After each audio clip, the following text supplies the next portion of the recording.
how many people mispronounce your company's name? All of them. Because I didn't think about it. I'm just kind of a nerd.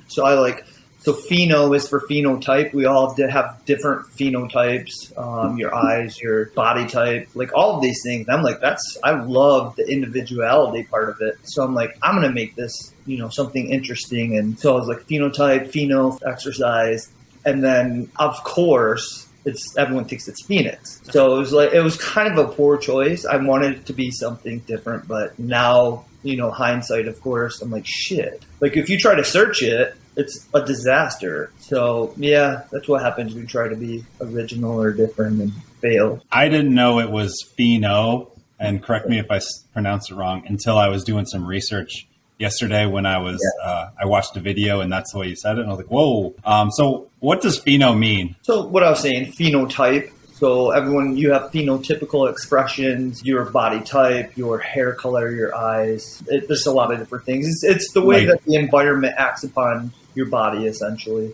Like individualism, like everyone's a little different, that kind of. In the end, that's what it meant to me is using your individualism. If you think about your fast twitch muscle fibers, your slow twitch muscle fibers, a bodybuilder is going to be predominantly fast twitch. Like you should work out for your body type because you fall into the type of sports or activities you do because you're good at them. If you suck at it, typically you just naturally tend to go away from it. So exercise should be the same way. If you're that perfect blend of slow and fast, you probably are going to be a CrossFitter, or not probably, but you could be a good CrossFitter.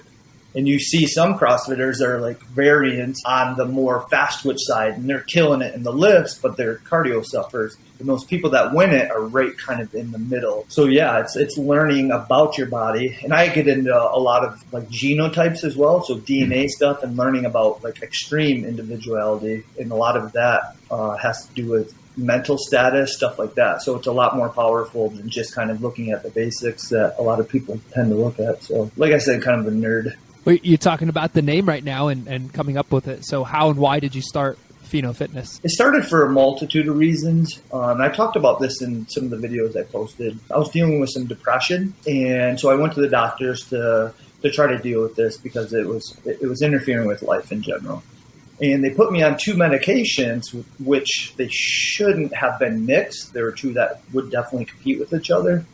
And after like a couple months, I was being completely erratic. People were really starting to notice that something was wrong with me, and I didn't notice because I was right in the middle of it. But eventually, I ended up in the hospital in a coma for a little bit, and all of that stuff that happened kind of changed my perspective on life. Before that, I opened a successful commercial gym, and that was growing like crazy. I wrote some books and had an invention. I was making lots of money. But I was the unhappiest I've ever been in my life. So it was after I came out of this, I was like, I need something that's going to be more, it's not about me anymore, because I was buying like fancy cars. I bought a Lamborghini. I had 9 cars within a year. Like I was just trying to find anything to make me happy, but I was searching for all the wrong things. So I sold everything, literally everything. And I was like, I'm going to figure out what I can do that actually adds value to other people's life. And that's, to me, was like, I needed a purpose for me and not trying to fulfill happiness with a bunch of bullshit.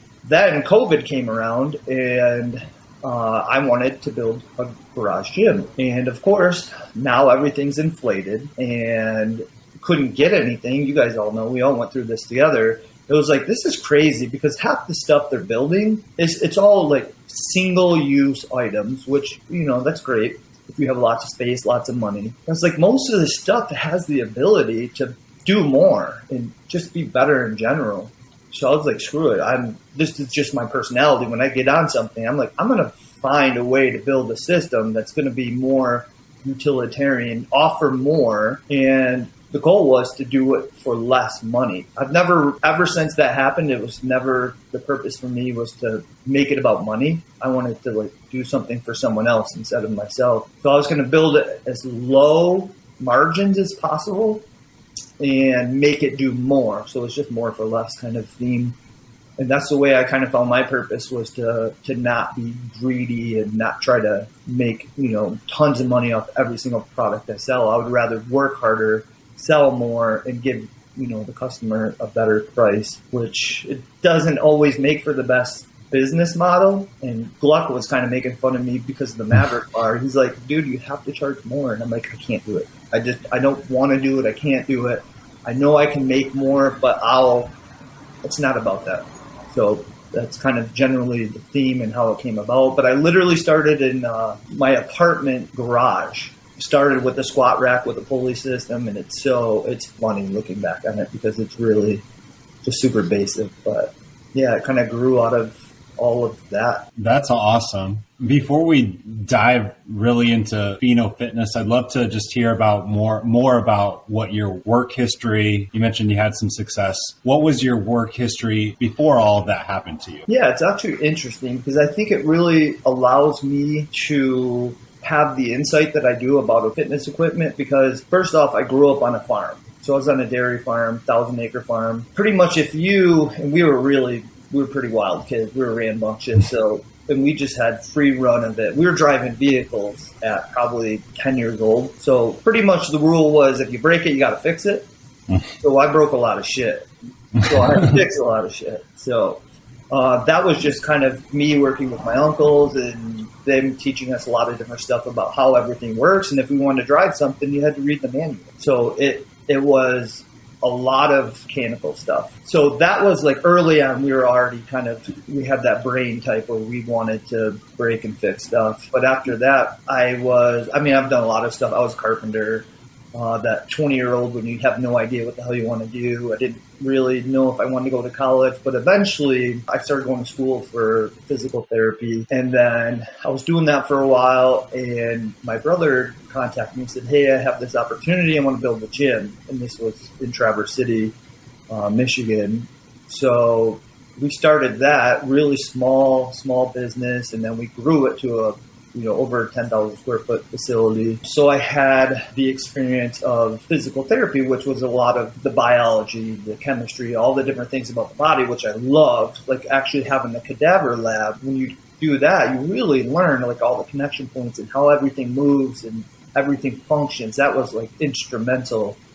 And then owning a gym, of course, you're working with equipment all the time. And I've been a gym rat forever. So just having that diversity within understanding the ergonomics, because you guys, I guarantee, have gotten on equipment and you're like, God, this sucks. Like everything is in the wrong position. Like I literally, on a lot of the shoulder press machines, sit on it backwards because it doesn't line up. It doesn't add up. You can't adjust it. I'm like, this is just stupid. So it's like really understanding equipment, what's wrong with it. And then being a personal trainer, I was a personal trainer for 20 years and you work with a lot of people, a lot of different sizes, whatever. So having all of these different things come together, I think kind of put me in a good place to understand what people want, what I want, the ergonomic side of it, and then understanding physiology of the body into a pretty decent level. It's kind of I think it's a good blend of helping me to make things the way that I do. Cool. Kind of switch gears on this next question though. With that background, what would you say is the best way to like lose weight? Oh man, this is always a tough one again because I'm pretty nerdy and I really, really get into the science of the human body and how weight loss or fat loss occurs. So I think best way to describe it is maybe use a couple different examples, but really what you have to understand is your current metabolic state. Have you guys ever heard of being a sugar burner versus a fat burner? Yeah. So you can do like a metabolic test to find out what type of fuel you're burning. So I actually have like a laboratory grade machine that actually measures your oxygen consumption and then your carbon dioxide, what you're actually exhaling. And that will tell you what type of fuel you're burning. So at rest, you should be burning nearly all fat. It's never going to be all or one or the other, fat or glucose. But a lot of people, if you actually do their test, they're burning sugar at complete rest. That's a problem because glucose is for like high intensity activity. But when you're burning sugar, when you're at complete rest, when you're burning fat, how are you ever going to lose weight? Because you burn so much fat when you're doing low intensity activity, but you're never burning fat. So people's metabolism, they don't realize it's their metabolism, their inability to burn fat is actually the reason they're not losing fat because they're always burning sugar. And if you're always consuming carbohydrates, glucose, you're just perpetuating that. So it's understanding where your current metabolic state is to know where to start. Would a low carb diet be best for majority of Americans? Hell yes. The huge part of the population is insulin resistant, and they're a sugar burner essentially. There's two fuel substrates, fat and carbohydrates, and they compete against each other. Glucose always wins, fat gets stored. So you have to understand your phenotype and where you are currently. I was curious to hear that answer simply because it looks like you've posted a lot of blog posts on that. Can you give us an update as to where that commercial gym is that you started is? Are you still operating it, or is it still in functioning? So I sold it to my brother after I got out of the hospital. Like, I got rid of everything, like I said. Yeah. So I sold that, and they continued it. And unfortunately, just actually a few days ago, it closed down for good. Was it just tough after COVID to keep it going? Yeah, partially, a big part of it. All right. Well, I'm a teacher. Can you tell us about Lily and Ava? Oh, God, it's so funny. I think it's funny that you guys brought that up because it was like any typical meathead. I think I kind of lose credibility because I write children's books, and they're rhyming children's books at that. So, I did that 10 years ago, and it was a series that I wrote, and it actually took off. Like, it did really, really, really well, considering I was a self-published author. And there was a series of them. So, it was a book series. But Lily's my daughter. She's now 11. She was 1 when that started.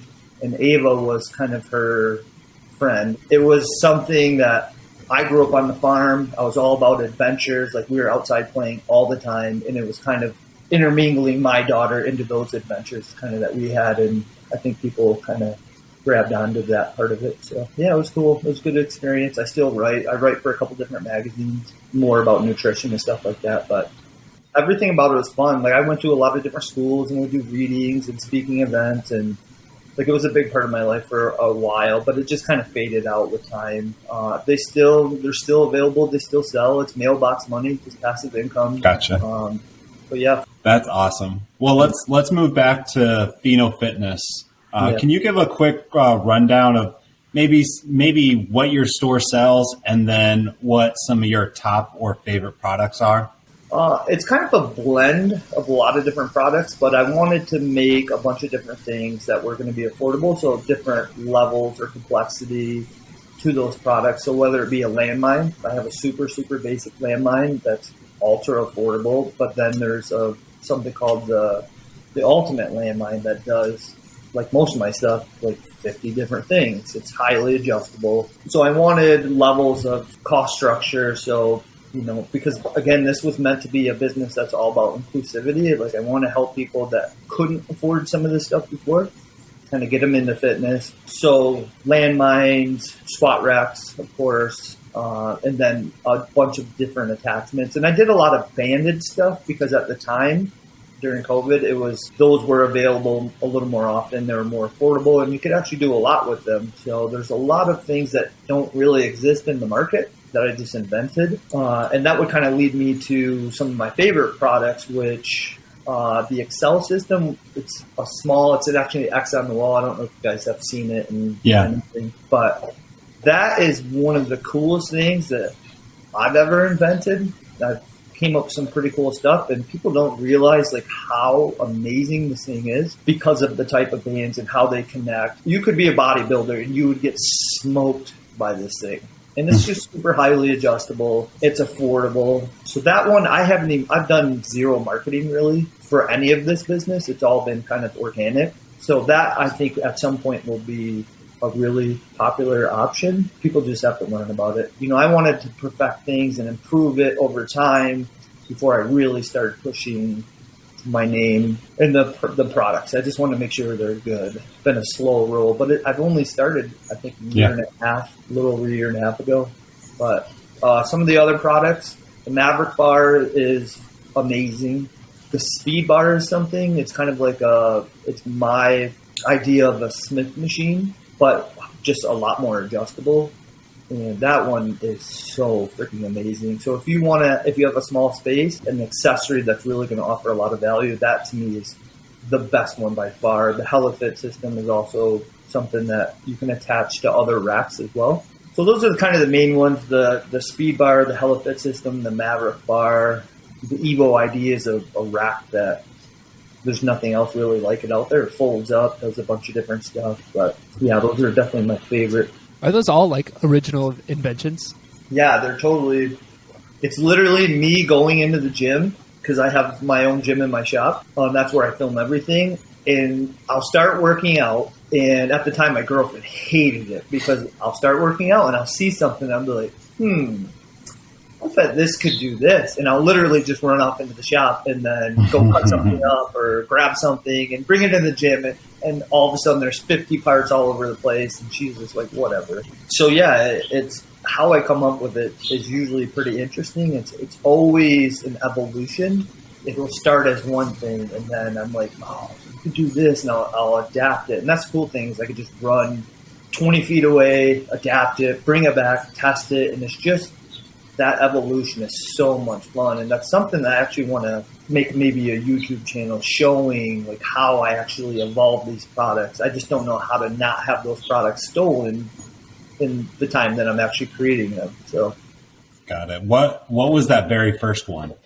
The very first invention was the stealth leg press. That was the first like, meaningful, something that I actually patented and spent the time and money. I've been inventing stuff. I actually have some really crazy inventions that are being prototyped. While we're on that subject, since we have it here as a question we wanted to ask, can you just tell the story of the stealth leg press?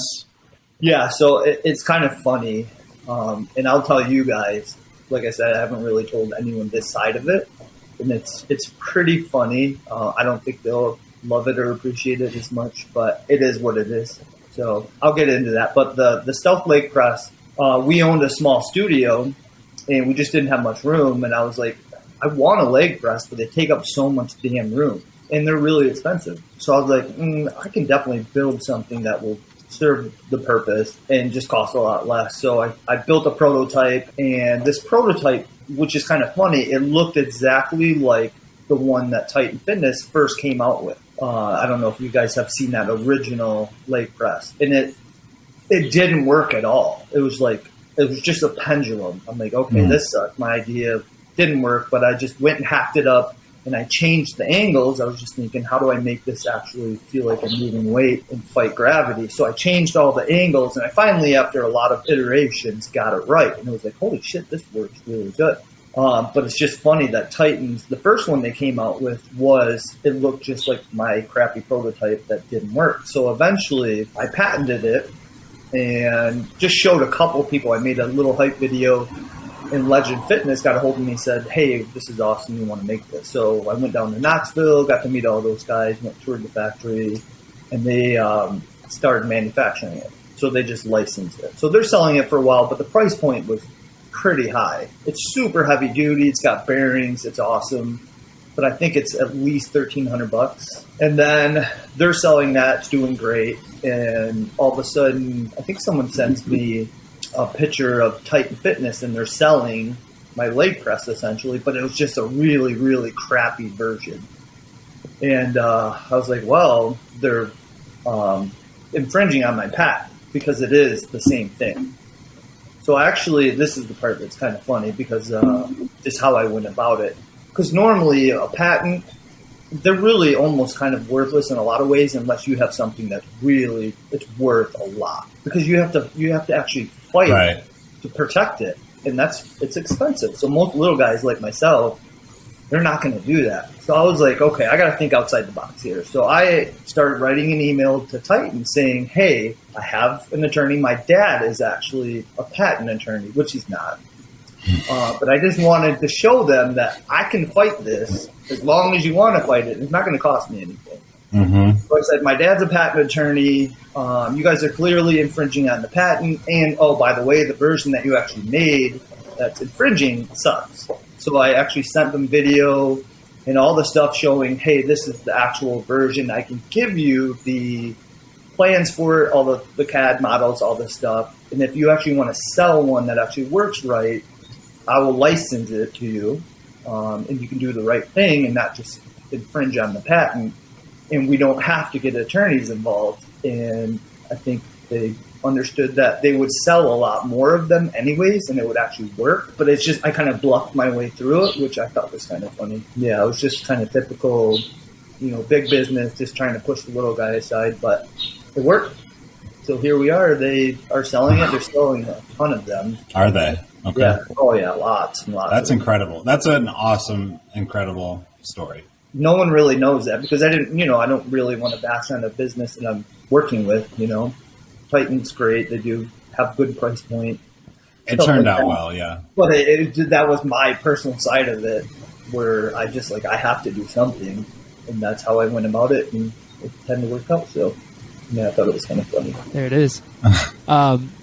Today, what's a typical day in the life look like for you now? I personal train, so I do that early in the morning, and then I'll go to my shop, and then it's always random because I do manufacture almost everything. I'd have someone else do the welding because I wouldn't trust my welding. I can weld for prototype stuff like that, but either I'm going to be shipping products. The Maverick Bar has been really popular, so that takes a lot of time.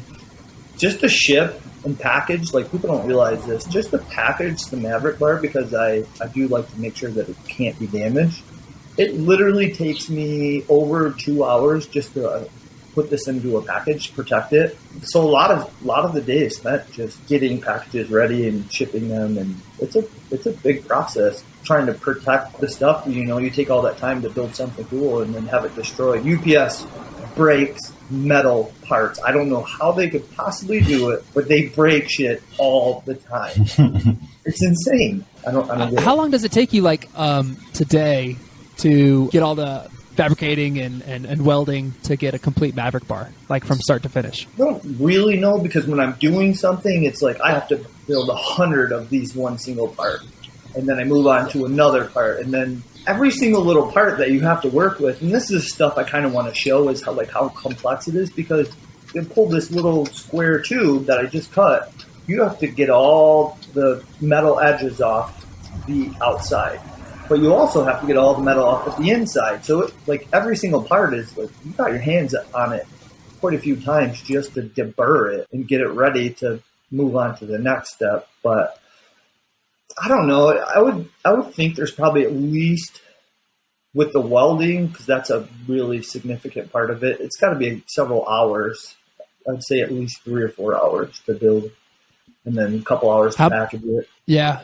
How many have you sent out to date? I did a small run to start, because I never want to over create something that you aren't 1,000% sure of. So it's kind of get them out there, have a really good price point, so people aren't going to be so concerned about it being the first run. I mean, I've tested mine so many times, but I think the first run I only made 15 of them, and now I'm making 40 some of them, and then there will be another version that's a heavier duty version. So yeah, it's small runs, but that's just, like I said, to not waste a bunch of money if there's an issue. But they've been pretty good so far. Yeah.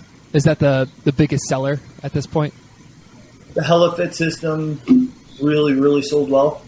They're out of stock right now. I have the Maverick Bar, literally, because I'm just a one-man crew, and then I have I source certain things. The Maverick Bar kind of stole a lot of my time to get that going, and I'm getting to the point where it's so busy that I have to start taking on more people to help manage, because trying to do everything is everything gets done just okay as far as the website and that stuff. And it's I got to do better, because I started this for a reason, and I don't want it to be half-assed, you know what I mean? So the website's not perfect, but I'm trying to put most of my time and energy in making sure the product is perfect. Like anything, it's an evolution, and I'm figuring it out. So it's fun though, getting to see people and their reactions when they get it. I have people message me nonstop all day, and that's what it was about to me, is having a community and having these interactions with people, and not just be I'm busy, I can't talk, which you have to find a balance at some point. But my customers are my friends. It's kind of crazy. I've had people stop at the shop and come work out with me, and I invite that. I love that side of it, and I wouldn't really want it any other way. It would suck to get so busy that I lose the reason that I started this. That's super cool. For those that are unaware of what the Maverick Bar is, could you explain that to them? The Maverick Bar is, to me, I didn't want, like usual, to create a product, a single-use product. So it started with basically a Swiss bar, football bar, whatever you want to call it, multi-grip bar. And so I started using it. I was like, man, there's no reason that I can't make this, do deadlifts and do it well. You can attach stuff to it, allows for it to do so many different things. But so now it became a football bar, a multi-grip bar, and then an open trap bar. And I was like, man, using it again, I started building some handles. I'm like, I know this could be a really good safety squat bar. So I started making pieces for that, and I'll keep adapting it until it actually works right and it works good, and then find different ways to set it up. So now it's a safety squat bar. So it's just a really utilitarian piece. So if you have a home gym and you don't mind moving a few parts around, and once you get used to it, it's really, really simple. But when you first use it, it's kind of like, okay, where do I start? So right now I'm building just like basic PDFs of the setups, so it's easier to figure out, and making video content, stuff like that. But all in all, it's just a really multi-purpose, multi-use bar that can do kind of a lot of different stuff. It's just, what it can do is really, we're just getting into the beginning of it, because once customers get their hands on it, as long as they're doing it safely, because there's a lot of things that you can do but maybe shouldn't do, you know what I mean? Mm-hmm. So yeah, just really, really multi-purpose specialty bar. You mentioned I think it was a month or two on Instagram that a larger manufacturer was interested in manufacturing it, I believe. Yeah. Do you have any update on that? So there was a lot of the major manufacturers reached out. I actually sent samples to them and talked with all of them. Most of them were just concerned about getting into their lineup, and it would take a long time. And they can tell that this is something I was passionate about and I wanted to get it out there. So they're like, right now maybe you should just start it, and then when we get ready, that we could add it into the lineup. I'm going to build it for now. And then if they want to step in and also sell it, or they can sell it through me under my name, essentially. So it's still kind of in motion, but for now, I just wanted to get it out there and allow people to start utilizing it, and we can start improving it. And how long are you talking? Like a year or two? To get in their lineup, it would definitely be at least a year. And to me, I'm so impatient. I'm like, no, I'll just build it for now. Right. Yeah, I love having the control aspect of it in the way that I can make changes that I think really make sense and make sure the quality's still there, because I do not want a product that, is inferior or made in overseas. I don't love that about certain companies. So to me, it was like, this is probably a blessing in disguise. You know what I mean? So when they're ready and they want to add it in there, they can sell it under me or license it. But for now, I'm not really all that worried about it. But they were all super cool though. They are out there in the wild. Friend of the show, Gluck, recently reviewed it. What'd you think of his review? I thought it was really good. His reviews are always really good. But there's also, I think there's certain things in a review on a product maybe you don't know really, really, really well yet. And this was the same thing as when Coop did the review on the stealth leg press. And it becomes a sled, and he had it set up completely wrong. And in no way was it how it actually sets up. And when you do set it up right, it's perfect. It works really, really well. And I think in some ways, I know that really hurt product sales, because people are like, well, part of what you're paying for is a sled, but if it doesn't work, and he just didn't take the time, or it was tight and should have informed him, this is exactly how you set it up, this is exactly how it works. I would have been happy to do that, to make sure they're going to sell more, because people know that generally works. So there's certain things in any review that I'm like, me as the person that made it, I'm like, no, if you just switch this or move this here, it works perfect. So, and the fact that he got a bar that was all beat up, that kind of sucks too, because it looks like it's trash. Mine, I've been using it for months and months, and it looks really good still. There's some inherent things, because it telescopes, that you're going to have some wearing on the extension arms that go on it. There's nothing you can do about that. You could do stainless or bare steel. There's nothing you can do, but the fact that it does telescope gives it so much adjustability, and you can customize it. So it's just give and take with anything. But to me, it gets a little beat up, but it works really well. So it seems like you're pretty busy, but I'd love to hear if there's anything that you're currently working on that you could share, or just like currently just trying to figure out the best game plan of what products you already have or more products in the work. Just curious to hear where your head's at in terms of future. Yeah, it's interesting because I'm obsessed with the design part of it. And I have like a bench that it's so freaking crazy, but it's like kind of put on the burner, this eye burner, because of getting the Maverick Bar out there. Because I also don't want to lose the momentum with that piece, because I think it does have so much potential. So it's kind of like taking me off of the thing that I love, and being in the gym and actually screwing with stuff and testing. And I have so many ideas, but right now I have to actually focus on the things that I have and kind of streamline that process. So yeah, I actually have to run a business, which, again, isn't my favorite part of it. I prefer to just design and have fun and like talk with the community and show how I do it. Right now, yeah, it's mostly the Maverick Bar, making sure that I'm getting the PDFs and all the stuff that I need to settle that in. But the bench that I am working on is so cool, but we'll see how long that takes. Awesome. Anything else we should have asked you? I think those were all really good, relevant questions. By the way, it's PhenoX, not just Pheno Fitness. PhenoX. PhenoX, yeah. PhenoX. I keep trying to tell myself, don't say Phoenix. And then, so PhenoX. Yeah, maybe I should just make it PhenoX Fitness. It just sounds really unoriginal, but it's there now. The cat's out of the bag, so what do I do? PhenoX. I actually told myself that before this call, and I think I've stumbled upon it a few times, obviously, throughout. It's all good, man. It's the product speaks for itself. I think that's going to do it. We appreciate you joining us today. Yeah, that's going to do it for us. Yeah, no, I appreciate you guys reaching out. I love your guys' video, so it's cool to be a part of it and actually get to see your guys' growth, and we can look back on this and be like, I was on that podcast once upon a time. Hey, we'll have to same do it from again. our point of view. Yeah. Yeah, keep killing it. Yeah, let us know when you're ready for that bench, and then we'll do another interview. Cool, we'll do for sure. Thanks, All right, guys. man.